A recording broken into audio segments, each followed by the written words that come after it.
केदारनाथ भगवान के कपाट खुलने का काउंटडाउन शुरू हो चुका है। जो अंतिम पड़ाव है ऊखीमठ से भगवान की पंचमुखी डोली का, वो गौरीकुंड से ऊखीमठ के लिए, ऊखीमठ से चलती है गौरीकुंड पहुंचती है और गौरीकुंड से केदारनाथ वो पहुंचेगी और उसके बाद तैयारियां पूरी हो चुकी हैं। आप देखिए ये भगवान केदारनाथ का मंदिर है, साज सज्जा जो है वो पूरी हो चुकी है। जो फाइनल टच है वो दिया जा रहा है और 2 मई को सुबह 7 बजे जो स्थिर लग्न है यानी कि वृष लग्न में ये कपाट खोले जाएंगे। और इसके साथ ही साथ अगर हम बताएं तो 3 तरह के लग्नों का जिक्र ज्योतिष में आता है, चर, स्थिर और दुस्वभाव। और जिस तरीके से स्थापना की बात हो या फिर मंदिर प्रांगण में इसके किसी विशेष अनुष्ठान के शुभारंभ की बात हो तो स्थिर लग्न में कार्य होते हैं, इसलिए जो वृष लग्न है वो स्थिर लग्न है। और देखिए नंदीश्वर है यहाँ पर, इनको सजा दिया गया है।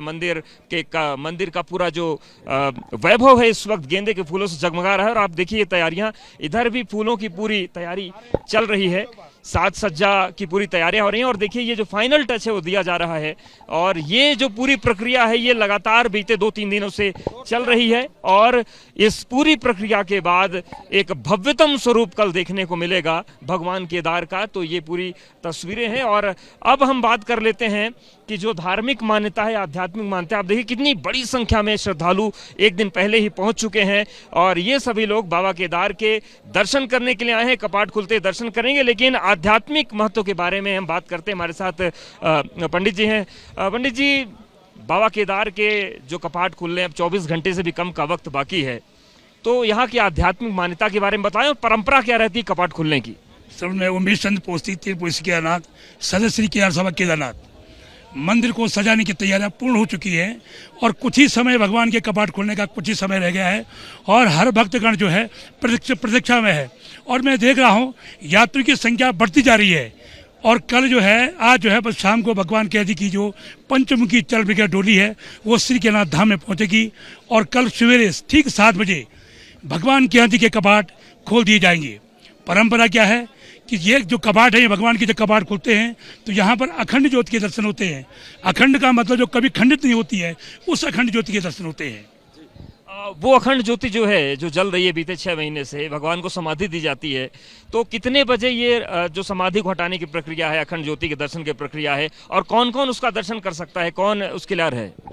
उसके लिए मुख्य पुजारी जी होते हैं और तीर्थ पुरोहित लोग होते हैं। तो वो लोग अंदर जा करके भगवान की समाधि का जो श्रृंगार होता है उसको निकाल करके, क्योंकि जब कपाट बंद होते थे भगवान की 4 पैर की पूजा होती है।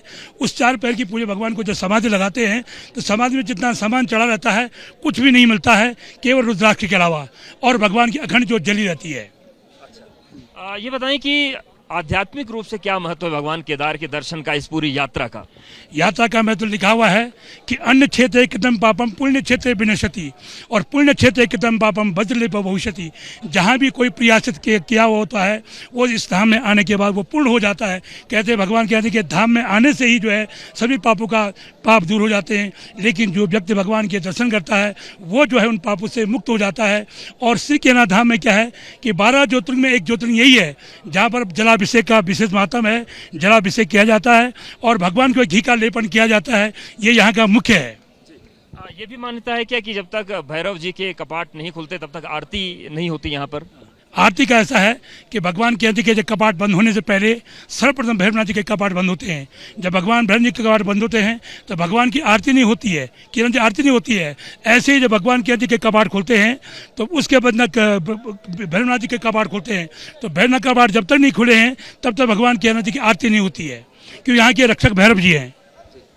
धन्यवाद हमसे बात करने के लिए। तो देखिए ये जो पूरी प्रक्रिया है, अब हम वो आपको एक तस्वीर दिखाते हैं जो बड़ी महत्वपूर्ण होती है। यहाँ पर जो कपाट खुलते हैं उसमें जो रावल हैं वो होते हैं, मुख्य पुजारी होते हैं, जो इस बार वागेश लिंग को उसकी जिम्मेदारी दी गई है। और देखिए ये जो उत्तरी द्वार है भगवान केदारनाथ का, यही जो द्वार है ये खोला जाता है और यहाँ पर उसकी भी तैयारी हो चुकी है। तो देखिए ये हम उत्तरी द्वार की तरफ आपको लेकर चल रहे हैं और ये उत्तरी द्वार है। यहाँ पर सुबह रावल आते हैं और रावल के साथ जो मुख्य पुजारी हैं वो आते हैं। आप देखिए ये जो द्वार है उसको फूलों से जो कुंडी लगी हुई है वहाँ पर एक माला चढ़ाई गई है।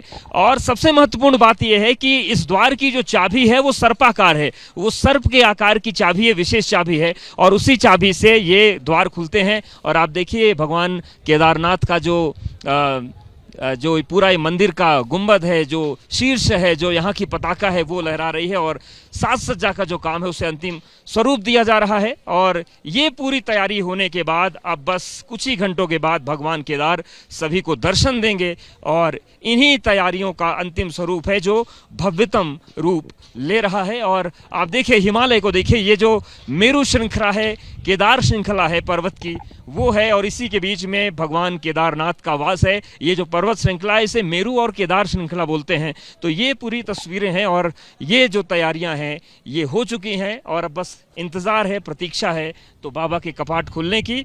और ये जो कपाट हैं वो खुलेंगे और उसके बाद अगले 6 महीने तक जो व्यवस्था है वो होती रहेगी। देखिए लोग तैयारी में लगे हुए हैं और ये जो पूरी तैयारियां हैं ये होती रहेंगी और ये सभी लोग भगवान के सेवक के रूप में यहाँ पर पहुँचे हैं और सभी को इंतज़ार इसी बात का है कि भगवान के कपाट खुलें, हम दर्शन करें।